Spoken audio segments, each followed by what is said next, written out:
তোর তো নতুন নতুন লাগে ভালো দোস্ত মার্কেটিং করে ফেলেন না না যা মার্কেটিং না করি বন্ধু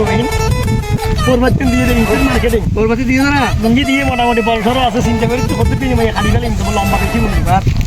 গেঞ্জি দিয়ে মোটামুটি সুন্দর মানে আর বন্ধু আর কিছু পছন্দ হয়ে গেল লং টাইম দিয়ে আর 2-4 বছর পরীক্ষা করছি মা কিন্তু মনে মনে এরিমে তো ভাই কি হন তুই তো সান পাইলে আজ পড়া টাকা তুই ছিলে আর তো আজ বিয়ে হাতি করছি আর আজ ন দেব তোর কেউ কেউ কিন্তু পরবাচ্চন অনেক কিছু দিলি সন্তুষ্ট নব আর কত আর একটা এক আমার খেতে বন্ধু আয় কিন্তু খুশি তার মধ্যে আরো বড় কত যখন না আর দিলেও খুশি আর ন দিলেও খুশি কি হয় বুঝছো না বন্ধু অসুবিধা নেই মন বেজার করিবার কিছু নাই কিছু আল্লাহ তরফ আল্লাহ তরফ নাই ঠিক আছে দোস্ত ঠিক আছে তুই খুশি থাক আর ভাবি আর কত মন থেকে লাগ ধৈর্য রাখো বিশ্ব আগে আর হোর বাড়ি বলছেন তোর হোর বাড়ি